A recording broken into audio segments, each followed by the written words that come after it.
Dr. Shun, if you refuse this surgery, I'll personally make sure you never touch an operating table again.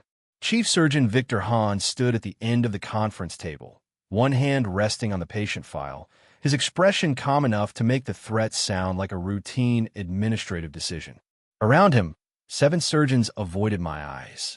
I looked at the file, then at Victor, then at the name printed beneath the emergency classification. Ethan Cole. My fingers went cold, not because the patient was unfamiliar, because I had already watched him die once. Dr. Shun, Victor's voice sharpened. Did you hear me? I slowly closed the file. I heard you. Good. He pushed it toward me. Then you understand. The patient has a ruptured thoracic aneurysm, severe coagulopathy, and unstable cardiac function. No one in this hospital has a better chance than you. A quiet laugh escaped me. No one noticed how strange it was. Victor certainly didn't. He thought he had cornered me. He thought he was giving me a choice between obeying him and destroying my career. He had no idea that I had already lived through this night. I had died because of this surgery, and 3 years later, I had somehow been given another life. The fluorescent lights above me hummed softly. The clock on the wall showed 7:43 p.m. Exactly the same time. Exactly the same patient. Exactly the same man standing across from me. But this time I knew what happened next. I knew who would betray me. I knew which artery would rupture. I knew why the surgical records would later be altered. And most importantly, I knew Victor Hahn had never intended for me to leave the operating room alive. I lowered my eyes. Fine. Victor's eyebrows lifted slightly. Fine. I'll take the case. For the first time that evening, satisfaction appeared in his eyes. Excellent. He reached for the file. I stopped him. I want the original imaging. Victor paused. The scans are already in the system. I know. My voice remained even. I want the raw imaging files, not the edited surgical presentation. A brief silence followed. One of the junior surgeons shifted uncomfortably. Victor smiled. You're being overly cautious. Maybe. I stood. But if I'm going to perform the surgery, I want to see everything. Victor stared at me for a second longer than necessary. Then he nodded. Of course. I walked out of the conference room without another word. The corridor outside was crowded with nurses, residents, and family members waiting for updates. The hospital smelled exactly as I remembered. Disinfectant, coffee, sterile gloves. Fear. 3 years ago, I had walked through this same corridor believing I was about to save a man's life. Tonight, I walked through it knowing I was stepping into a trap. My reflection appeared in the glass doors. Same black hair, same tired eyes, same surgical scar near my left wrist. But something inside me had changed. In my previous life, I had been proud of my reputation for taking difficult cases. I had believed that if a patient needed me, I had no right to say no. That belief had nearly killed me. It had certainly destroyed me. I entered the surgeon's lounge and locked the door behind me. For several seconds, I simply stood there. My breathing became heavier. Memories came back with brutal clarity. The operating room, the alarms, the sudden drop in blood pressure, Victor shouting that I had made a mistake, the anesthesiologist screaming for blood, my assistant freezing, then the second rupture, then the accusation. Dr. Shun ignored protocol. Dr. Shun insisted on proceeding. Dr. Shun caused the patient's death. I remember the hospital board meeting, the humiliation, the reporters outside, my license suspension, and Victor's hand on my shoulder after everyone else had left. You should have listened to me. He had smiled. 2 days later, I had discovered the altered imaging report. By then it was too late. I had lost everything. My career, my mentor's trust, my father's faith in me, and finally my life. That night, I had driven home through a storm. A truck crossed the center line. Headlights, brakes, metal, darkness. Then, I opened my eyes 3 years earlier. I had spent the first 6 months believing it was impossible. The next 6 months wondering why I had been given another chance. Now I understood. It wasn't so I could save everyone. It was so I could finally stop sacrificing myself for people who had already decided I was disposable. A knock interrupted my thoughts. Dr. Shun. I opened the door. It was Mia Carter, one of the senior nurses. She looked worried. Victor says the surgery starts in 40 minutes. I know. She hesitated. You're really taking it? Yes. Her expression tightened. You know this is a nightmare case. I do. And Victor rejected 3 other surgeons before assigning it to you. I know that too. Mia lowered her voice. He's been talking about you all week. I looked at her. What did he say? That you're becoming arrogant. That you're taking too many risks. I almost smiled. In my previous life, those words had eventually appeared in the official report. This time, I wasn't going to argue with them. Thank you. Mia frowned. For what? For telling me. I picked up my coat. She watched me carefully. Are you scared? I thought about the operating room. The blood. The alarms. My own death. Yes. Her expression softened. But you're still going in. I looked toward the surgical wing. No. I corrected her quietly. I'm going in differently. At 8:11 p.m., I entered the operating room. Victor was already there. His surgical gown was immaculate. His expression was confident. The anesthesiologist nodded at me. Ready. I looked at the patient. Ethan Cole was unconscious beneath the surgical lights. In my previous life, I felt desperate to save him. This time, I felt something colder. Not indifference. Clarity. I reached for the imaging screen. The first scan appeared. Then the second. My eyes narrowed. There it was. A tiny irregularity near the descending aorta. The same abnormality I had discovered only after the operation in my previous life. It hadn't been in the official file. Victor had hidden it. I looked at him. He was watching me. What? He asked. I smiled faintly. Nothing. Victor relaxed. He didn't know that his trap had just become my evidence. Let's begin. The operation started. And for the first 20 minutes, everything followed the memory in my head. The patient's pressure dropped. The nurses moved faster. Victor gave instructions. I followed them. Then I heard the anesthesiologist say the words I had been waiting for. Pressure is falling. My heart remained steady. Victor looked at me. Dr. Shun, proceed. I didn't move. Wait. His face hardened. What? I pointed at the monitor. Because the pressure pattern is wrong. The room went silent. Victor's eyes narrowed. You're delaying. No. I looked directly at him. I'm preventing the second rupture. His expression changed. Only for a second. But I saw it. Fear. Not concern for the patient. Fear that I had noticed. And suddenly I knew something else. Victor hadn't changed the plan. He had expected me to repeat my previous mistake. He had expected me to die exactly the same way. I lower my mask. Prepare the alternate clamp. Victor stared at me. That isn't in the plan. I know. Who authorized you to change the procedure? I met his eyes. I did. His jaw tightened. For the first time that night, he looked less like a chief surgeon and more like a man watching his carefully prepared trap collapse. Then the monitor screamed. The patient's pressure dropped sharply. Several nurses froze. Victor shouted, Dr. Shun, what did you do? I didn't answer. I had already seen this moment once.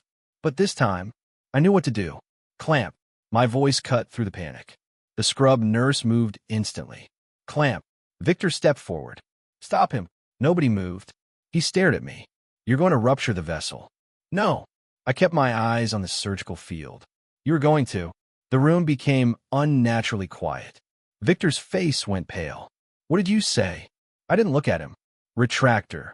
The nurse handed it over. My hands moved with controlled precision. 3 years ago, my hands had trembled at this exact moment. Not because I lacked skill. Because Victor had been shouting behind me.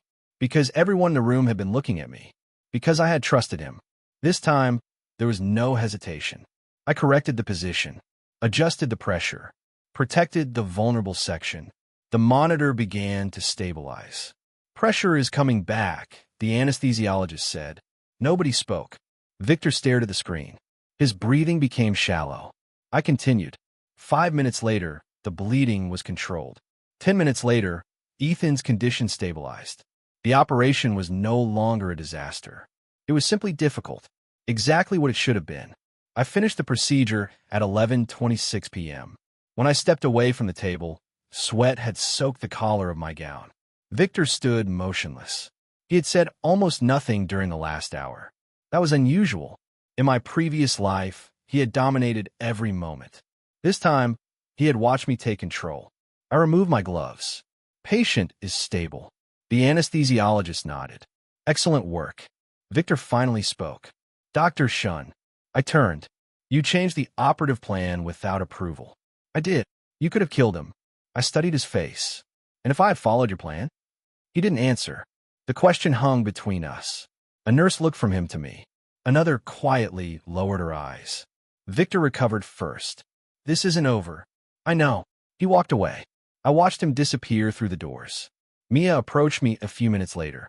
You knew. I looked at her. Knew what? That something was wrong. I removed my surgical cap. I suspected.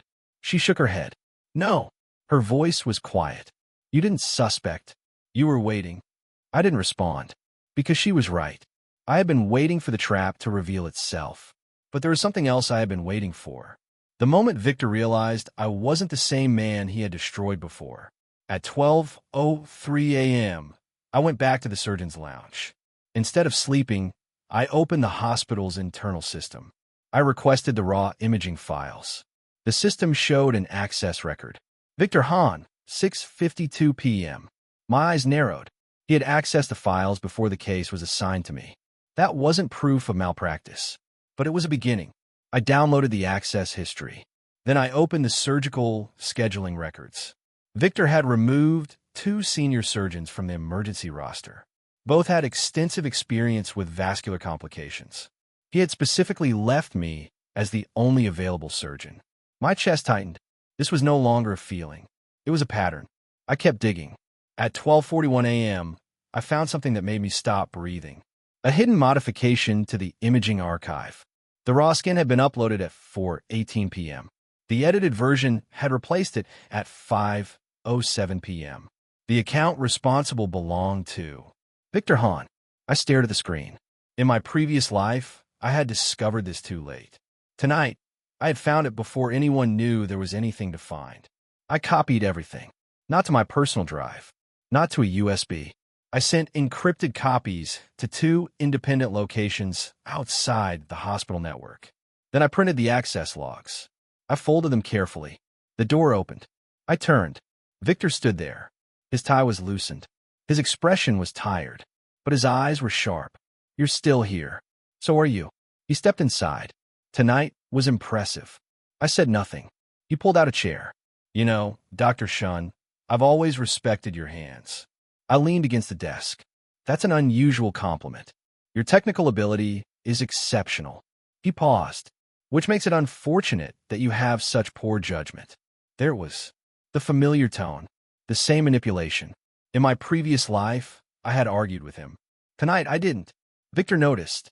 You're not going to defend yourself? No. Why? Because you haven't accused me of anything yet. His eyes hardened. You changed the surgical plan and saved the patient. That doesn't erase the violation. I looked at him. Then report me. Silence. Victor hadn't expected that. He leaned forward. You think you're untouchable now? No. I folded my arms. I think if you have evidence, you should use it. His expression became unreadable. Then he smiled. Be careful, Shun. He stood. People who fight hospitals usually discover how small they really are. After he left, I remained still. My heart was beating quickly, not from fear, from recognition. That sentence had been almost identical to something he had told me in my previous life. Back then, I had fought him. This time I wouldn't. I would let him do what he had always done. He would keep creating evidence. He would keep believing I was trapped. And eventually, he would expose himself. At 2:15 a.m., I left the hospital. Rain fell over the parking lot. I stood beneath the awning, listening to the water hit the pavement. 3 years ago, I had driven home after this same surgery. This time, I walked toward a different car. For the first time since returning, I felt something close to peace. Not happiness, not victory, just certainty. My phone vibrated. An unknown number. I answered. Dr. Shun. Yes. A man's voice came through. I work in medical compliance. I was told you might have information regarding tonight's operation. I looked back at the hospital. The upper floors glowed against the dark sky. Who gave you my number? A pause. Then, someone who believes the official report from 3 years ago was false. My fingers tightened around the phone. 3 years. The exact phrase. The exact wound. Someone else knew. Who? We'll meet tomorrow. The call ended. I stood beneath the rain. For the first time since I had been given this second life, a question appeared that I hadn't expected. Maybe I wasn't the only one who remembered what Victor Hahn had done. And maybe the truth had been waiting for me long before I returned. The man waiting for me the next morning was not from the hospital. That was the first thing I noticed. The second was the folder on the table between us. It was thick, too thick for a routine compliance inquiry. He stood when I entered the small cafe across from the medical district. Dr. Shun. Yes. Daniel Mercer, independent medical compliance investigator. He extended his hand. I shook it.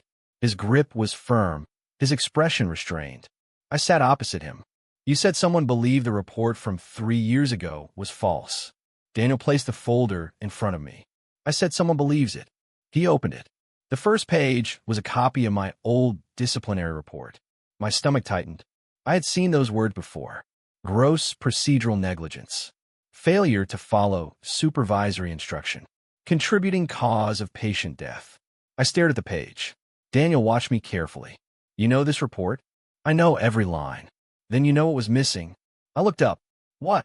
The original imaging. My pulse slowed. Daniel slid another document across the table. Hospital archives claimed the raw images were corrupted. I said nothing. 3 years ago, he continued, the board accepted the edited imaging as the only surviving record. I studied him. And you don't believe that? No. Why? Because corrupted files don't leave a replacement trail. He pointed to the bottom of the page. There was a deletion request. Someone deliberately removed the original. My fingers rested against the paper. Who? That's what I'm trying to determine. I leaned back. Why involve me? Daniel hesitated. Because you were the surgeon standing in that operating room. I was also the surgeon everyone blamed. Yes. He closed the folder. And that's exactly why I wanted to speak with you. I looked through the cafe window. People hurried along the sidewalk, umbrellas opening beneath the morning rain. For a moment, I was back in that operating room. The alarms. Victor shouting. The accusation. My own hands covered in blood. I forced myself to look away. I can't help you. Daniel's eyebrows rose. You don't want the truth? I want the truth. Then why refuse? Because I learned something. What? I looked directly at him. Truth isn't useful if you don't have the right evidence. His expression changed. A faint smile appeared. Then perhaps we're looking for the same thing. I didn't answer. My phone vibrated. A message from the hospital. Emergency morbidity review scheduled. 2 p.m. attendance mandatory. Below was Victor's name. Daniel noticed my expression. Problem? Victor Hahn. He nodded slowly. Then don't give him what he expects. I stood. What do you mean? He'll want you angry. I looked at him. I'm not angry. Daniel studied me for several seconds.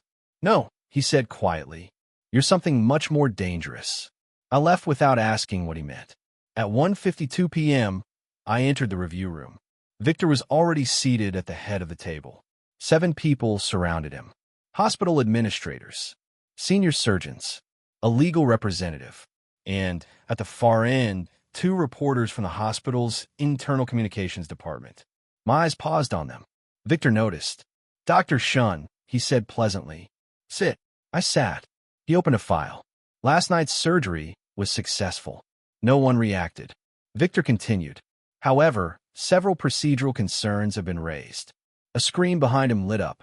My operative notes appeared. First, he said, you deviated from the approved surgical plan. I nodded. Yes. Several people looked at me. Victor's smile deepened. You admit it? Yes. And you understand that such deviation could constitute professional misconduct?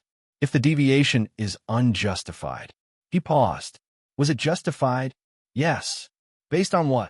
The patient's condition. Not according to the approved imaging. I looked at the screen. The edited scan appeared. There it was. The same missing abnormality. Victor had already inserted it into the review. I felt no surprise. He was moving exactly as expected. He wanted me to challenge the scan emotionally. He wanted me to accuse him without proof. He wanted me to look unstable. Instead, I said, I'd like to review the raw imaging. Victor's expression remained calm. There is no relevant raw imaging. I requested it last night. You requested a duplicate. No. I looked at him. I requested the original. Silence. The legal representative shifted in his chair. Victor's fingers tightened around his pen. We've already established that the original file was unavailable. Then I'd like that documented. Victor stared at me. Documented? Yes. I folded my hands on the table. Please write in the minutes that I formally requested the original imaging and was informed it was unavailable. Nobody spoke. Victor's face changed. Only slightly. But I saw it. He understood. I wasn't fighting him. I was making him record his own words. The hospital attorney cleared his throat. That could be included. Victor glanced at him, then back at me. Fine. He made a note. Anything else? Yes. I pushed a printed document across the table. Access logs. Victor looked down. His expression froze. The room became silent.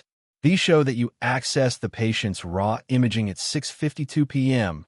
before assigning the case to me. Victor slowly lifted his eyes. Those logs don't prove anything. No. I nodded. They don't. His shoulders relaxed slightly. I continued. But they prove you had access. The attorney reached for the document. Victor stopped him. There's nothing unusual about a chief surgeon reviewing a critical case. Of course. I leaned back. That is why I'm not accusing you. Victor stared at me. For the first time, uncertainty entered his eyes. I stood. The patient survived. I looked around the table. So I suggest we focus on that. Then I walked out. Behind me, chairs moved. Voices rose. But I didn't turn around. I had finally learned something my previous life had never taught me. A person doesn't need to shout when the truth is already speaking. Outside the room, Mia was waiting. She looked at me anxiously. How bad was it? Not bad. You're lying. I smiled faintly. Probably. She lowered her voice. Victor is furious. I know. He told the nurses, you're becoming difficult. That sounds familiar. Mia studied me. You're different. I looked at her. Different how? You used to explain yourself. I was silent. She continued. Now you just stop talking. I glanced toward the closed conference room doors. Sometimes explanations are wasted on people who have already decided what they want to believe. Mia didn't reply. Then she quietly handed me a small envelope. This was left at the nurse's station for you. I took it. No name. No return address. Inside was a single photograph. I stared at it. My blood ran cold. It showed Victor standing outside the hospital archive room 3 years ago. Beside him was the hospital's former data administrator, the same man who had later claimed the original imaging files were corrupted. On the back of the photograph were 6 words. You were never supposed to survive. I read the sentence twice, then a third time. Mia noticed my face. What is it? I turned the photograph over. Nothing. She frowned. You don't look like nothing. I'll handle it. She hesitated, then nodded. Okay. I slipped the photograph into my coat. But my hands had already gone cold. Someone had been watching.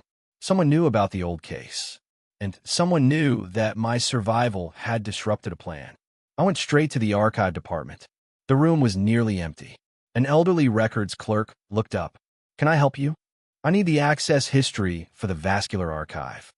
Which patient? Ethan Cole. His expression changed. That's restricted. I know. He lowered his voice. Dr. Shun, that case is closed. It was closed 3 years ago. Yes. I don't think it should have been. He looked toward the hallway, then back at me.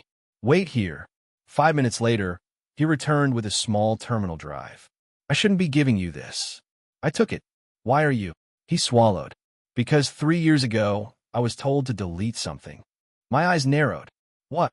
The backup directory. Who told you? He didn't answer. He didn't need to. I already knew. Victor, what happened to the backup? The clerk shook his head. I didn't delete it. My heartbeat quickened. Where is it? He looked terrified. I don't know. Think. I moved it. Where? He glanced at the ceiling camera, then whispered, Old pathology storage. I thanked him and walked away. At the end of the corridor, I stopped. The old pathology storage room had been closed for almost 2 years. If the backup still existed, it could contain everything. The original scan, the deletion request, the access history, maybe even the altered report. I didn't go there immediately. That would have been too obvious. Instead, I returned to the operating wing. At 6:30 p.m., Victor approached me. "You've been asking questions." I looked up from my notes. "Have I?" "Don't play games." "I don't." He stood close enough that I could smell the coffee on his breath. "You think last night's surgery makes you untouchable?" "No." "Then stop digging into old matters." I looked at him. "Why?" His eyes hardened. "Because you're making enemies. I've had worse." He leaned closer. "You should be grateful I gave you the chance to return to the operating room."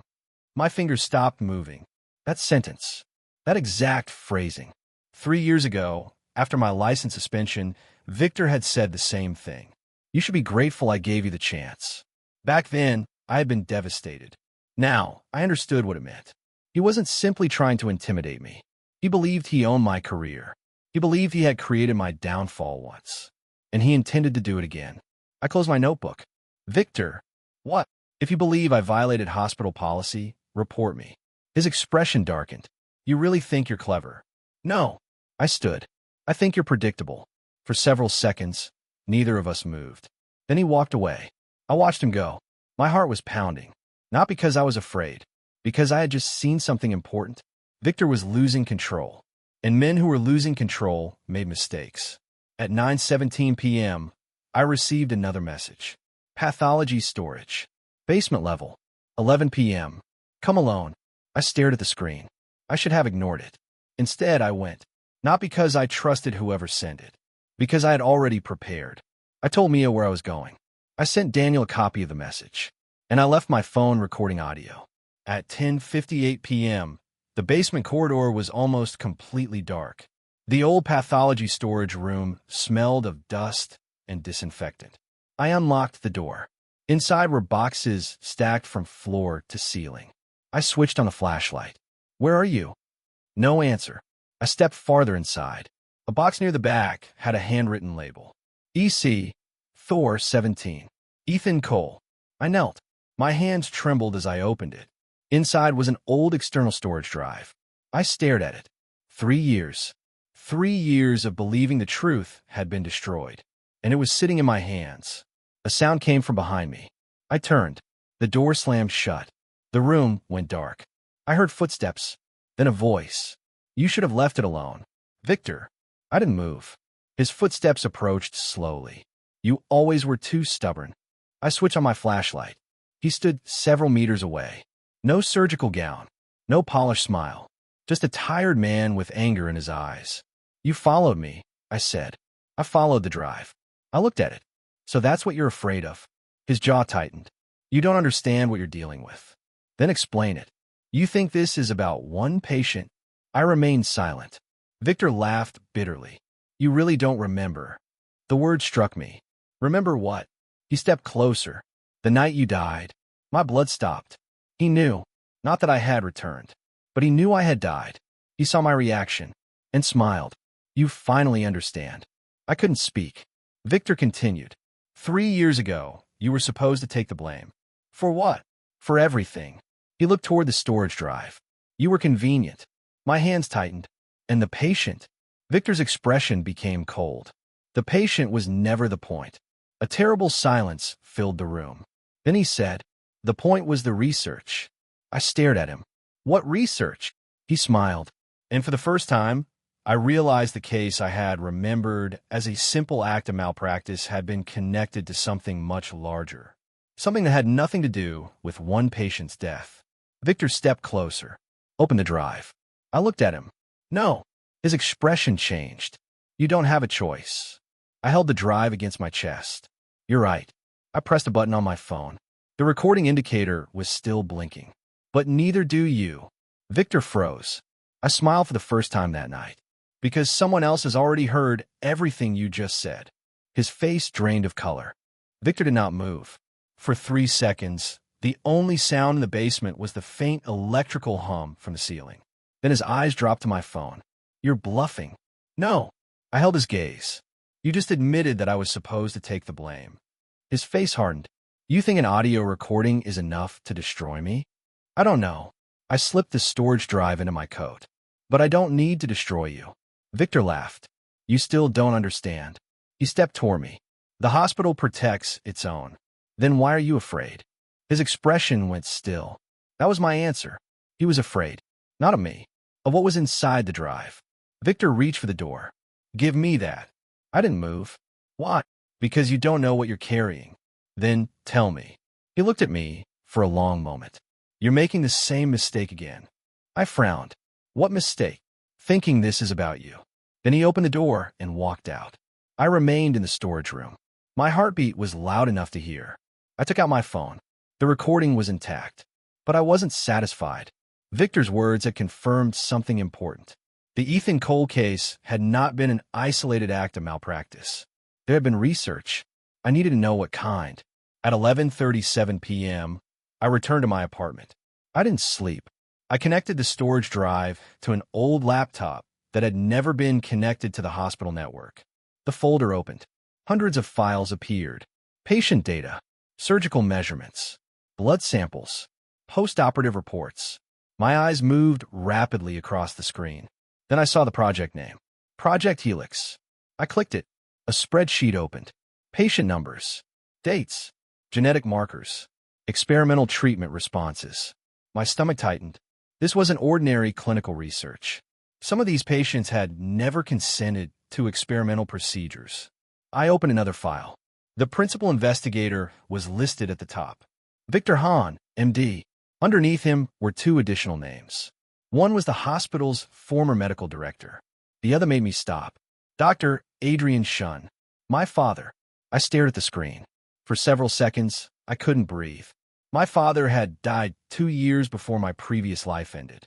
He had spent his final years believing my medical career had been destroyed by my own arrogance. I believed that too.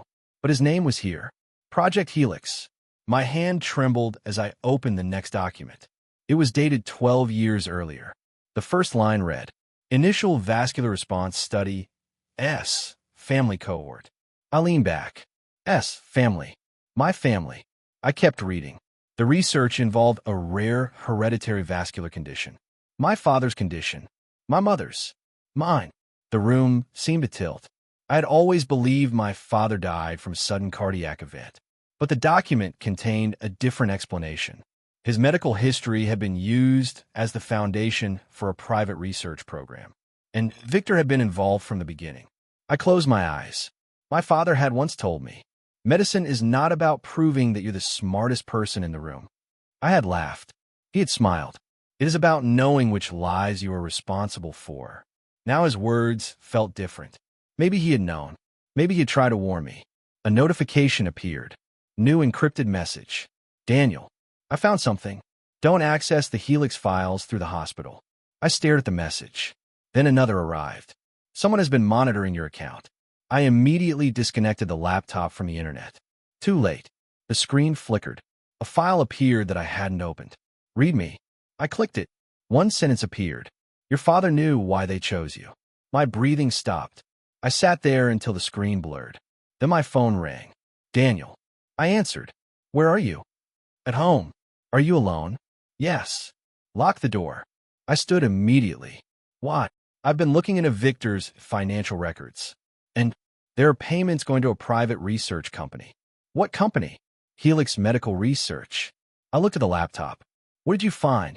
A shell company connected to Victor. Anything else? Silence. Then Daniel said, there are payments from the same company to your father's old foundation. My knees weakened. My father had a foundation? Yes. I sat down. No one told me. Because it was dissolved after his death. Who dissolved it? Victor. The room became silent. I closed my eyes. The pieces were beginning to connect.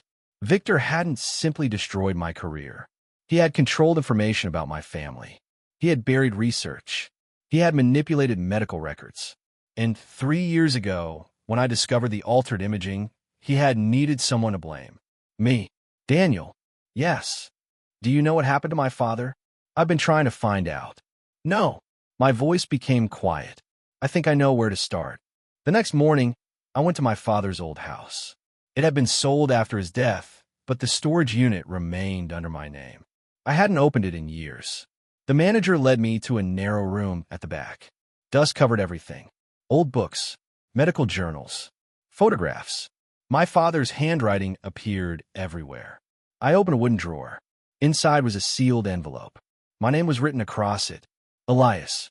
My throat tightened. I opened it. A single handwritten page lay inside.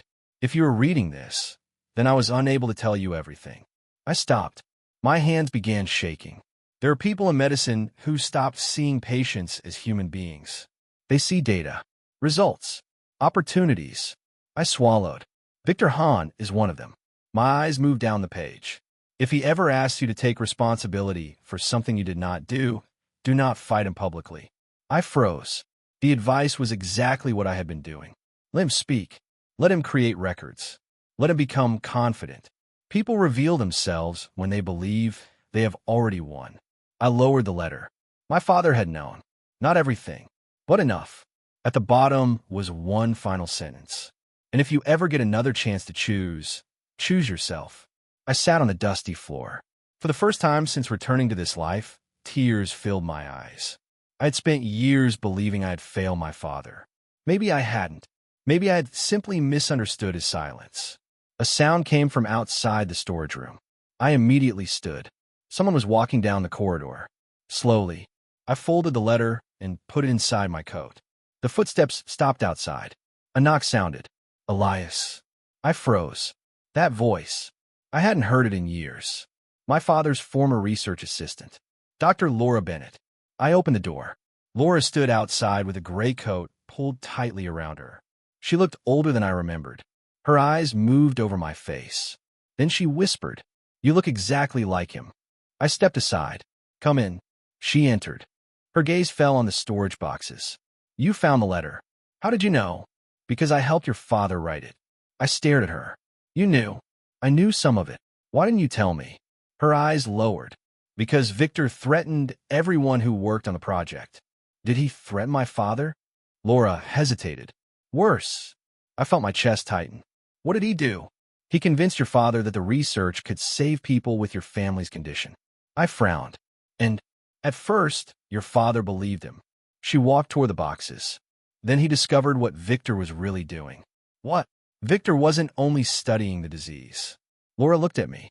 "He was trying to identify people who could be manipulated into experimental treatment without understanding the risks." I stared at her. "My father found out." "Yes." "And he tried to stop him." "He tried." Her voice cracked. Victor had already built too many relationships inside the hospital. I looked down at the letter. Did my father die because of him? Laura didn't answer immediately. That silence was enough. My jaw tightened. "Tell me." She closed her eyes. "Your father's final medical report was altered." The room became silent. "What did it originally say?" "Acute vascular collapse." I stared at her. "That sounds like the condition." "It was." "Then what's wrong with it?" Laura looked at me. "Nothing." I frowned. "Nothing. The problem is what caused it." She reached into her bag. I kept a copy. She handed me an old medical report. I unfolded it. There was a handwritten note in the margin. Possible exposure to experimental anticoagulant. My eyes widened. Experimental anticoagulant? Laura nodded.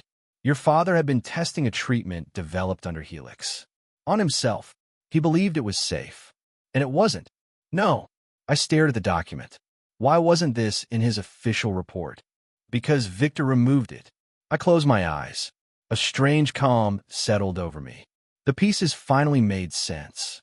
My father had discovered the truth. Victor had erased it. Then years later, Victor had manipulated me into becoming the perfect scapegoat. I opened my eyes. "Why are you helping me now?" Laura smiled sadly. "Because I'm tired. Tired of being afraid." She looked toward the door. "And because I made a mistake." "What mistake?" "I believed staying silent would protect people." She took a breath. "It didn't." I said nothing. She continued. "Your father asked me once to expose Victor. And you didn't." "No." "Why?" "Because I had children." Her voice shook. "I was afraid he'd destroy their lives." I nodded slowly. I understood. Fear could make good people silent. But silence didn't make evil disappear. It only gave it room. Laura stood. "I have one more thing." She took out a small key. "Your father kept a second archive." "Where?" "The old research wing." I looked at the key. That building was demolished. The building was. She smiled faintly. The underground archive wasn't. That evening, Daniel joined us. The three of us stood outside the abandoned research wing. The building was dark, windows broken, weeds growing through the pavement. Daniel looked at me. You sure? No. He smiled. Good answer. We entered through a side door. The underground archive was behind a rusted steel panel. The key worked. Inside were rows of old cabinets. Laura walked directly to one. Your father used this. She pulled out a box. Inside were patient consent forms, financial documents, research notes, and photographs. I opened one. Victor stood beside several doctors. My father was in the background. Another photograph showed the same group years later. My father was gone. Victor remained. I opened a notebook. My father's handwriting filled the pages. Most were medical observations. Then one sentence stopped me. Victor has begun selecting patients based on genetic vulnerability rather than clinical necessity. I turned the page. If I disappear, the evidence is here. I looked at Daniel. We have enough. He shook his head. No. I frowned. Why? Because evidence is only useful if it survives the person holding it. He pointed toward the ceiling. Victor knows we're looking. How? Daniel showed me his phone. A message had appeared. Stop searching. Then another. Or the next report will not be about your career. I stared at the screen. My fear returned for the first time. Not for myself. For Laura. For Daniel. For everyone connected to this. I closed the notebook. We stopped. Daniel looked surprised. What? We stopped searching. Laura stared at me. You're giving up? No. I looked at the evidence. We already have what we need. Then what are you going to do? I closed the box. Nothing. Daniel frowned. Nothing. I nodded. We let Victor think he won. Laura understood first. Her eyes widened. You want him to make another move? Yes. Daniel slowly smiled. He'll try to destroy the evidence. Exactly. And if he does, I looked at the boxes. Then he'll have to reveal exactly what he's afraid of. 3 days later, Victor called an emergency board meeting. I wasn't surprised. When I entered the room, he was standing beside a presentation screen. My name was displayed in large letters. Dr. Elias Shun, Professional Conduct Review. Victor turned toward me. Thank you for coming. I took my seat. He smiled. You know, Elias, I really hoped you would make this easier. I said nothing. He clicked the remote.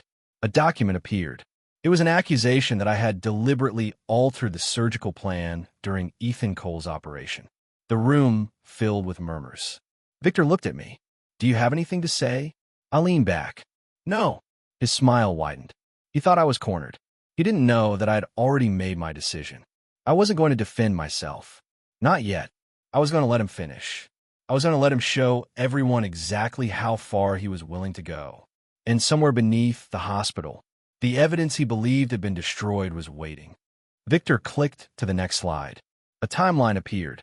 Every event from the Ethan Cole surgery had been arranged to make me look reckless. 8:11 p.m. I entered the operating room. 8:32 p.m. I altered the surgical plan. 8:34 p.m. The patient's blood pressure dropped. 8:36 p.m. I performed an unauthorized intervention.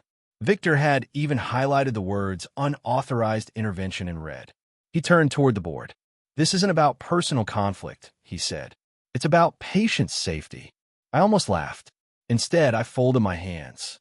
The hospital director, Margaret Lewis, looked at me. Dr. Shun, do you dispute these records? No. Victor's eyebrows lifted. No, I don't dispute the timeline. A murmur passed through the room. Victor looked pleased. Then you admit you violated procedure. I didn't say that. His smile disappeared. I continued calmly. The timeline is incomplete. Margaret leaned forward. How? It doesn't show the information available to me before I change the procedure. Victor immediately interrupted. That information wasn't available in the official record. I looked at him. Exactly. The room fell silent. Margaret's eyes narrowed. What does that mean? I turned toward the screen. The official record contains an edited imaging file. Victor's expression changed. Only slightly. But everyone saw it. He recovered quickly. That is an allegation. Yes. I nodded. And I have not made it an accusation. Victor frowned. Then what are you doing? Waiting. For what? I looked at Margaret. For the original. Victor laughed. There is no original. I said nothing. Margaret looked at the hospital attorney. Can we verify that? The attorney nodded. The archive indicates the original file was corrupted. I glanced at Victor. Corrupted? Yes. On what date? The attorney checked his tablet. October 14th. I smiled faintly. That is interesting. Victor stiffened. What's interesting? The file was accessed on October 14th. That doesn't prove anything. No. I agreed. It doesn't. Then I placed a document on the table. But this does. Margaret picked it up. Her eyes moved across the page. What is this? An archive access report. She looked toward the attorney. Is this authentic? He scanned it. His expression changed. I believe so. Victor stepped forward. Where did you get that? I looked at him. You asked me to defend myself. I didn't ask you to bring unauthorized documents. You didn't ask me not to. The room became tense. Victor's voice hardened. You've been investigating internal records without authorization. Yes. You admit it? Yes. He turned toward Margaret. You see, this is exactly what I mean. I remained silent. Victor thought he was winning. Then Margaret asked, why does the access report show that Dr. Han opened the raw imaging file before assigning the case to Dr. Shen? Victor froze. Nobody spoke. He looked at the report, then at me, then at Margaret. Routine review. Margaret's voice sharpened. At 6:52 p.m. Yes. More than an hour before surgery? Yes. Why? Victor hesitated. I wanted to assess the case. Then why was the original file later marked corrupted? I don't know. I watched him carefully. His confidence was beginning to crack. Margaret turned toward me. Do you have anything else? I shook my head. No. Victor stared at me. He understood. I had given the board just enough. Not everything. Enough to make them ask questions. That was more dangerous than an accusation. After the meeting, Victor followed me into the corridor. His footsteps were fast. Stop. I kept walking. Elias. I turned. He stood several feet away. His face was no longer controlled. You think you won? No. You think the board will protect you? No. Then why are you smiling? I realized I was. I'm not. You are. I looked at him. Maybe I'm just relieved. Relieved about what? That you're finally asking the questions I wanted you to ask. His face went pale. What does that mean?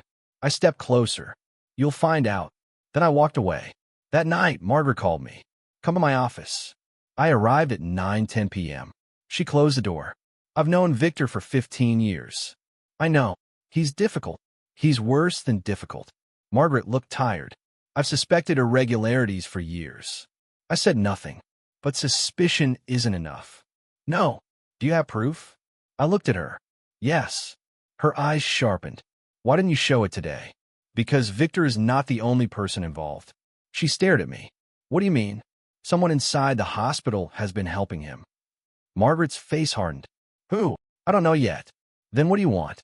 I want an independent investigation. She was silent. You're asking me to expose the hospital. I'm asking you to protect it. Margaret looked away. After a long pause, she said, I'll authorize an external audit. Thank you, Elias. I stopped at the door. If this is what you think it is, you may not be able to come back from it. I looked over my shoulder. I already died once because I trusted the wrong people. Margaret stared at me. I left before she could ask what I meant. The next morning, Victor made his move. An internal notice appeared on every hospital terminal. Dr. Elias Shun suspended pending investigation. I read it without emotion. Mia found me in the locker room. They suspended you. I know. Are you okay? Yes. You don't look okay. I smiled. I don't need to look okay. She lowered her voice. Victor is celebrating. Let him. You're really going to do nothing? I looked at her. For now. She shook her head. I don't understand you anymore. I didn't understand myself before. She frowned. I picked up my coat. What are you going to do? Go home. That's it. Yes. She watched me leave. Outside, reporters were waiting. Questions came from every direction. Dr. Shun, did you violate surgical protocol? Did you falsify medical records? Is it true the patient nearly died because of you? I kept walking. No defense. No argument. No statement. Victor watched from the hospital entrance. He expected me to panic. Instead, I called Daniel. It started. His voice was calm. Good.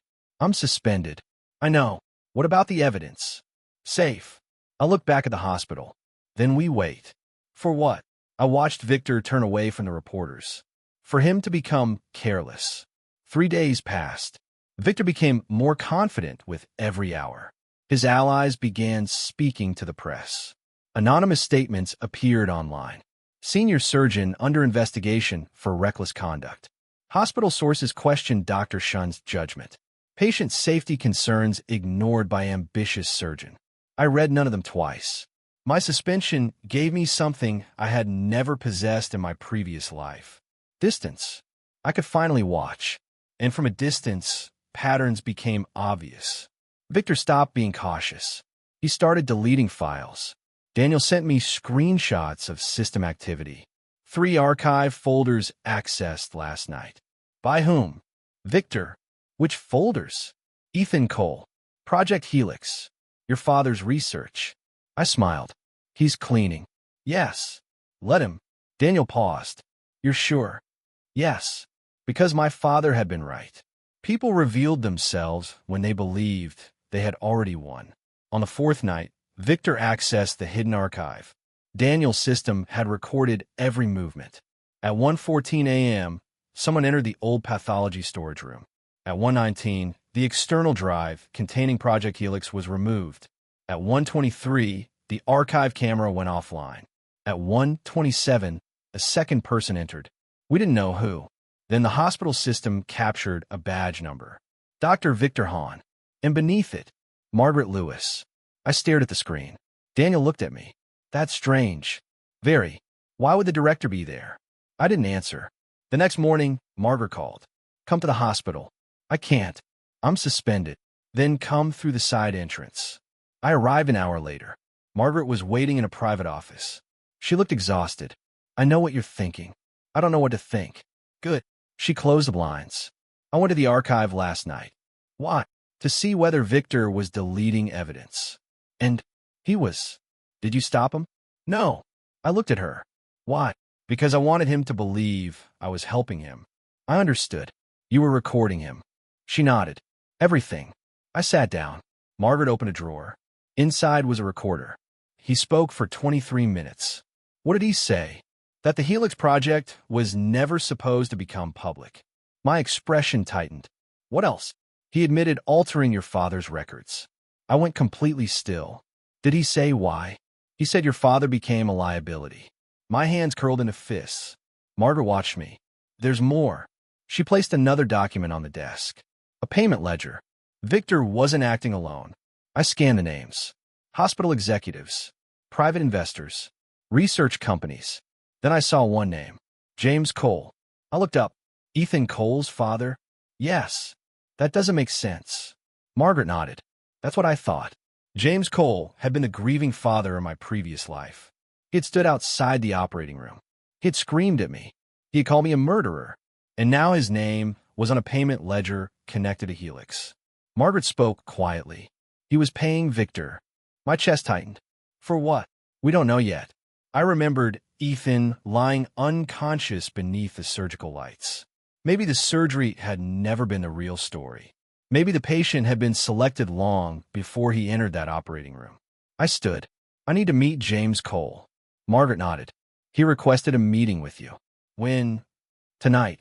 At 7 p.m., I arrived at a private restaurant. James was sitting alone. He looked older than I remembered. When he saw me, he stood. Dr. Shun. Mr. Cole. He gestured toward the chair. Sit. I sat. For a moment, neither of us spoke. Then he said, My son is alive because of you. I looked at him. I did what any surgeon should do. No. His eyes reddened. You did what you weren't supposed to do. I frowned. What does that mean? He lowered his voice. Victor told me you would follow the original plan. My body went still. He expected me to die? James nodded. My son was supposed to die. Why? Because he had the genetic marker. My heart sank. Helix. Yes. James looked down. I was paid to keep quiet. You accepted money? I was told it was for treatment. His voice broke. I didn't know what they were doing. I stared at him. Then why did you accuse me? He closed his eyes. Victor told me if I didn't, my daughter would lose her medical care. Silence. I understood then. Victor didn't only control doctors.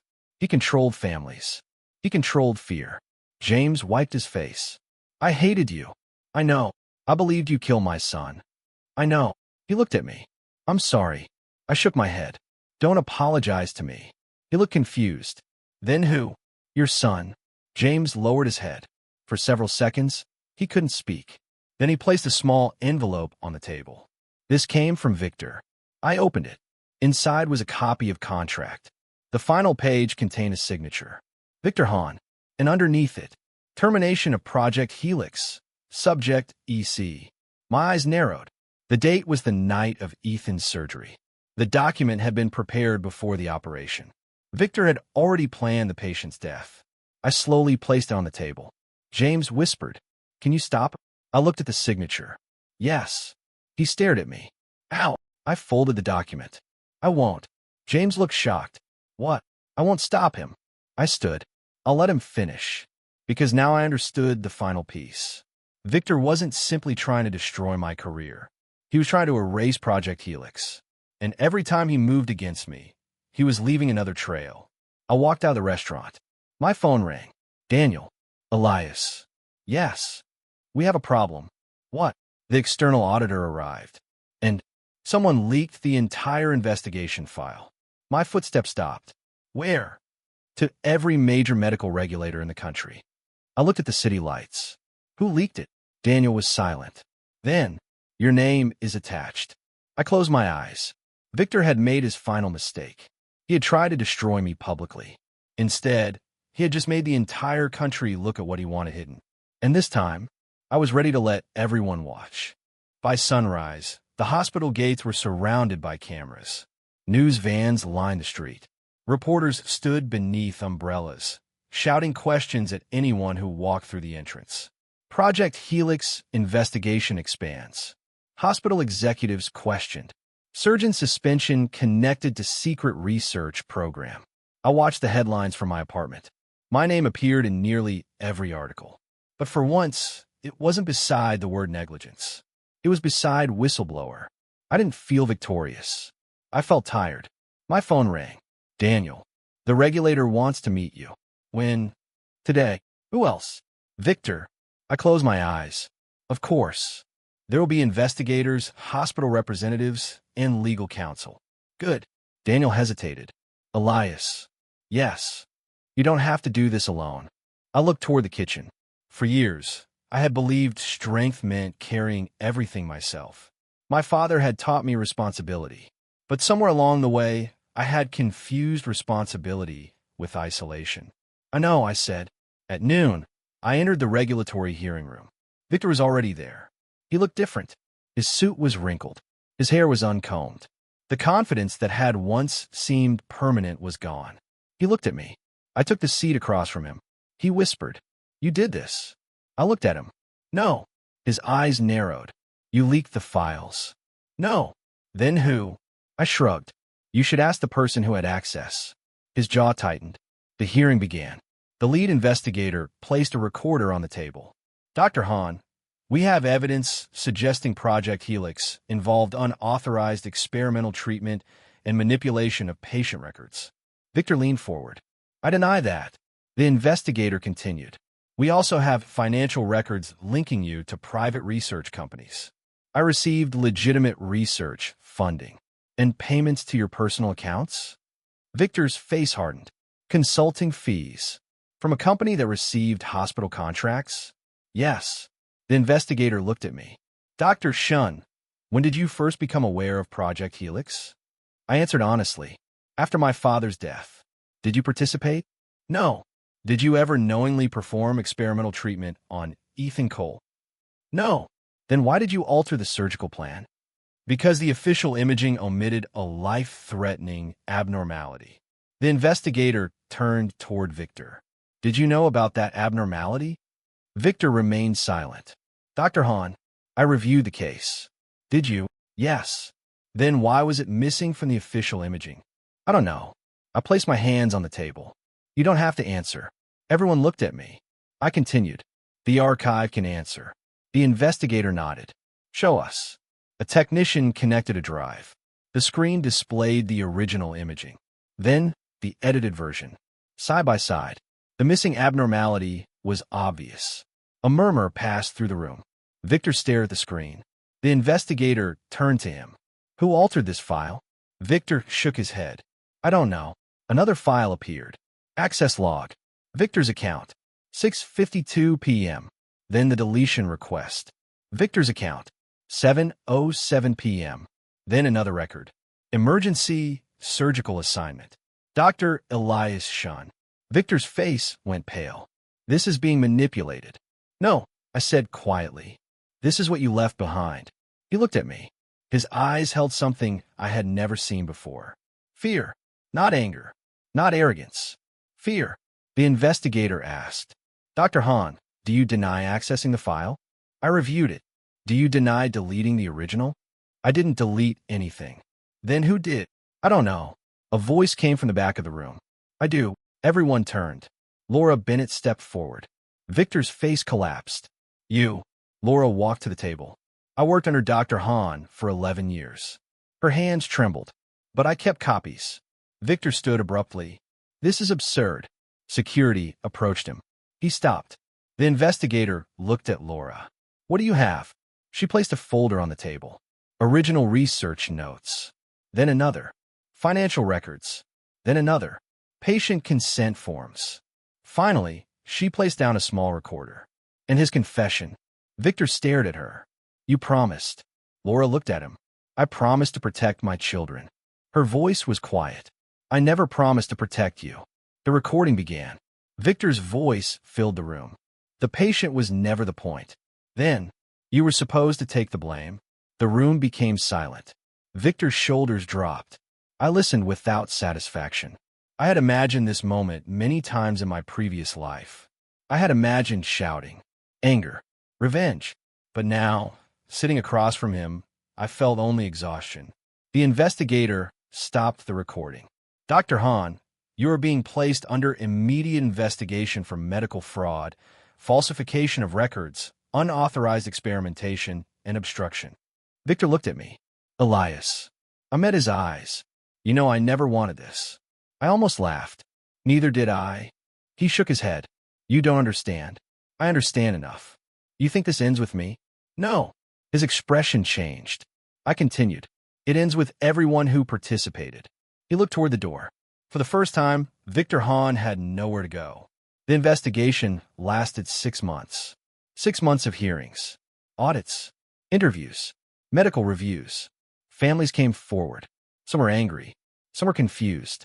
Some simply wanted answers. Project Helix was dismantled. The hospital board resigned. Several private companies lost their licenses. Victor was charged, and I was officially cleared of every allegation connected to Ethan Cole's surgery. But none of it felt like victory. One afternoon, I stood outside Ethan's hospital room. He was awake. He had been transferred to rehabilitation months earlier. He looked at me and smiled. Dr. Shun, Ethan, you saved me. I shook my head. You did most of the surviving. He laughed softly.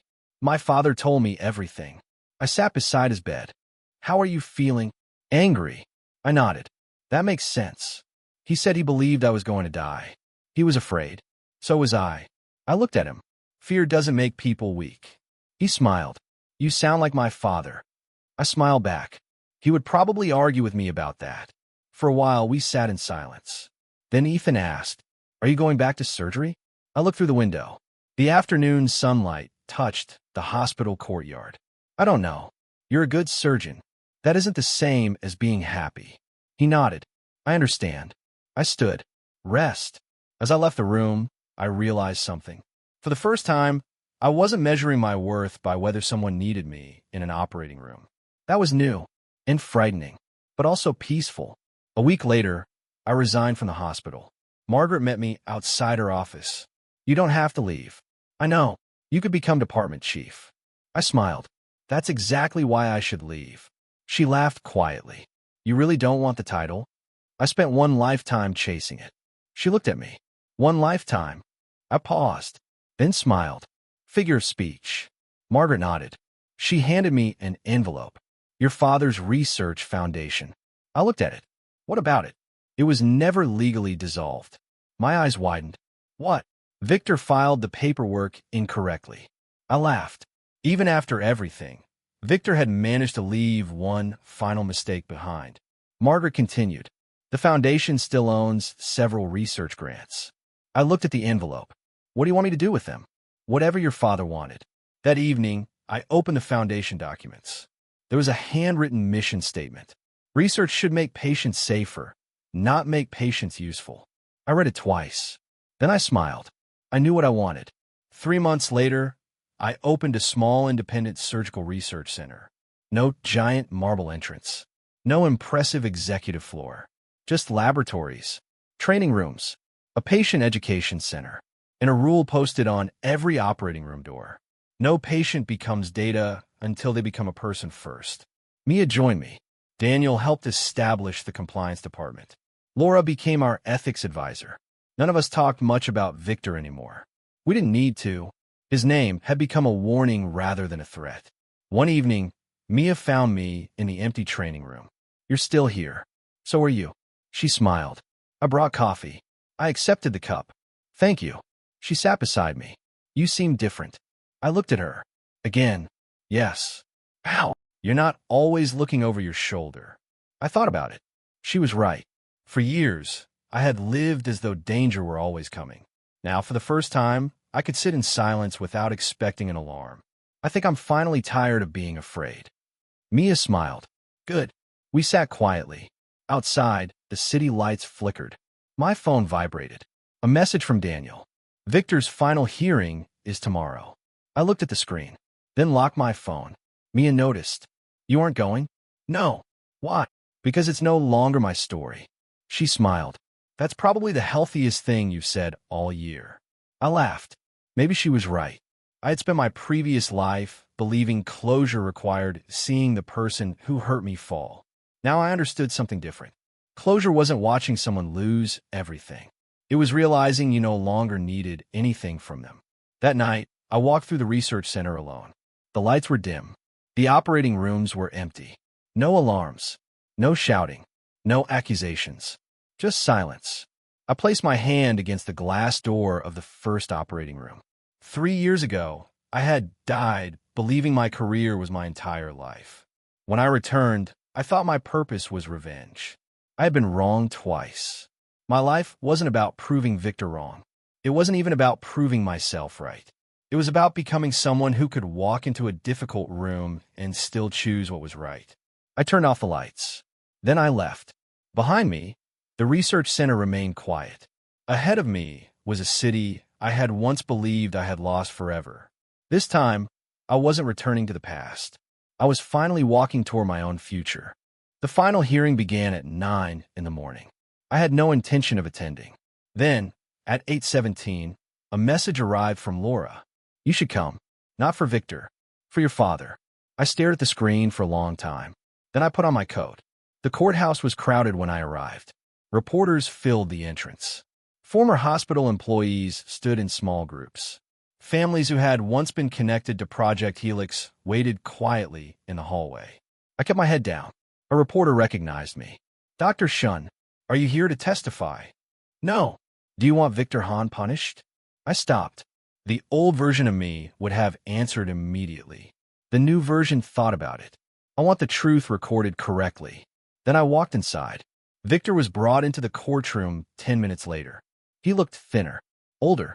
The arrogance was gone. He noticed me. For a moment, our eyes met. He gave a bitter smile. You came. Yes. I thought you wouldn't. I almost didn't. He looked down. Why did you? I sat across from him. Someone asked me to. My father. I didn't answer. The judge entered. The room fell silent. The proceedings began. Evidence was presented. Financial transfers, medical records, research documents, patient statements, audio recordings. One by one, the structure Victor had built collapsed. But then his attorney stood. There is still one unresolved issue. The courtroom became quiet. He turned toward me. Dr. Shun, You were the surgeon responsible for Ethan Cole's operation. Yes. You changed the surgical plan. Yes. You acted without prior authorization. Yes. And yet you claim that decision saved the patient. Yes. Why should anyone believe you? I looked at him. Because the patient's medical record shows he survived. The attorney frowned. That's not proof of intent. No. I nodded. It isn't. Then what is? I looked toward the judge. The truth is that I didn't know whether my decision would save him. The courtroom became silent. I only knew the original plan placed him in greater danger. The attorney approached. So you admit you took a risk? Yes. Isn't that exactly what Victor Hahn accused you of? I smiled faintly. Yes. He seemed pleased. Then perhaps the original disciplinary report wasn't entirely wrong. No. My smile disappeared. It was wrong about why. The attorney paused. I continued. I took the risk because the patient needed it. I looked at Ethan, who was sitting behind the prosecution. He wasn't a research subject. My voice remained steady. He wasn't a statistic. He was a person. The attorney said nothing. I turned toward the judge. And that was the difference between us. Victor looked at me. His eyes were wet. I didn't know whether it was regret, fear, or exhaustion. It didn't matter. The judge called a recess. I walked outside. The courthouse steps were crowded. Ethan came after me. You didn't have to say that. Yes, I did. He smiled. My father would have liked you. I looked at him. He already hated me once. He was wrong. I laughed softly. He knows that now. Ethan looked toward the courtroom. Are you staying? No. Why? Because my part is finished. He nodded. Before I could leave, someone called my name. Dr. Shun. I turned. Victor stood at the courthouse entrance with 2 officers beside him. He looked at me. Can I speak to you? I hesitated, then nodded. We walked to a quiet corner. For several seconds, neither of us spoke. Finally, Victor said, I used to think you were weak. I looked at him. You were wrong. Yes. He looked down. I thought because you cared so much about patients, you could be controlled. You were right about one thing. He raised his eyes. I did let people control me. He swallowed. But you made the mistake of believing that would last forever. I didn't answer. He looked toward the street. I destroyed your career. Yes. I destroyed your father's research. Yes. I made people hate you. Yes. His voice broke. I thought if I took everything from you, you would become like me. I stared at him. Did it work? He gave a weak smile. No. I shook my head. That was your greatest failure. The officers approached. Victor looked at me one last time. Do you forgive me? The question surprised me. I thought about it. No. His expression fell. But I don't hate you. He looked confused. I continued. Forgiveness isn't something you get to ask for when consequences finally arrive. He lowered his head. I walked away. Behind me, I heard the officers escort him inside. I didn't turn around. 1 year later, the first trainee at our surgical center stood in front of me with shaking hands. Dr. Shun. Yes. The patient is deteriorating. I looked at the monitor. Blood pressure falling. Heart rate rising. The young surgeon waited for my instruction. What do we do? I studied the scan. Then I looked at him. What do you think? He swallowed. I think we need to change the plan. Why? Because the original approach won't address the actual source of bleeding. I nodded. Then change it. He hesitated. Without approval? I smiled. With justification. He nodded and moved. The room became busy. Nurses prepared equipment. The anesthesiologist adjusted medication. The trainee took control. I stayed beside him. Not because I didn't trust him. Because I did. 20 minutes later, the patient's condition stabilized. The trainee exhaled. Thank you. I shook my head. You made the decision. But you let me. That is what teaching is. He looked at me. I thought surgeons were supposed to know everything. I laughed. No surgeon knows everything. I glanced at the operating room. The dangerous ones are the people who believe they do. After the surgery, I stepped outside. The evening sky was clear. Daniel was waiting near the entrance. You have a visitor. Who? He pointed toward the courtyard. Ethan stood there. He was walking without assistance now. When he saw me, he smiled. You're busy. Always. He handed me a small package. What is this? My father sent it before his death. I looked at him. I thought you said he had nothing left. He didn't. Ethan smiled. This was in an old safety deposit box. I opened the package. Inside was a photograph. My father, me, and a young Victor Hahn. All three standing together at a medical conference. On the back, my father had written, "Medicine changes when good people refuse to remain silent." I stared at the words. Ethan watched me. "You okay?" I smiled. "Yes." And I was. Not because the past had disappeared. It hadn't. Some scars remained. Some memories would always hurt. But they no longer controlled me. That night, after everyone left, I walked through the center. The same place where we had treated hundreds of patients. The same place where young surgeons learned to question assumptions. On the wall near the entrance was a photograph of my father. Beneath it were 3 words. Patients are people. I stood there for a long time. Then I remembered the night I had first returned. Victor had given me an impossible case. He had expected me to panic. He had expected me to fail. He had expected the same man who died once to walk into the operating room again. He was wrong. I had not returned to repeat my old life. I had returned to make a different choice. Not by destroying him. Not by screaming. Not by becoming cruel. By refusing to play the role he had written for me. That had been my real second chance. My phone vibrated. A message from Mia. "Dinner tomorrow? You owe me coffee." I smiled. "Fine, but you owe me dessert." Her reply came immediately. "Deal." I put the phone away. For once, I didn't feel the need to know what tomorrow would bring. I had spent one life trying to control every outcome. Then I spent another trying to correct the past. Now I understood. A life wasn't measured by how perfectly we avoided pain. It was measured by what we chose after pain changed us. I walked to the front door. The city stretched beyond the glass. Lights, traffic, rain beginning to fall. For a moment, I remembered the headlights from the night I died. The fear, the regret, the question I had carried into darkness. If I had one more chance, what would I do differently? Now I knew. I would stop trying to save people who wanted to use me. I would stop confusing silence with weakness. I would stop measuring my worth by someone else's approval. And when the moment came to choose, I would choose myself without abandoning the people who needed me. I opened the door. Cool air touched my face. Behind me, the lights of the surgical center remained bright. Ahead of me, the city waited. I stepped forward. I didn't look back, because this time, there was nothing behind me that I needed to reclaim. The past had already taken everything it could. And somehow, after losing it all, I had finally found a life that belonged to me.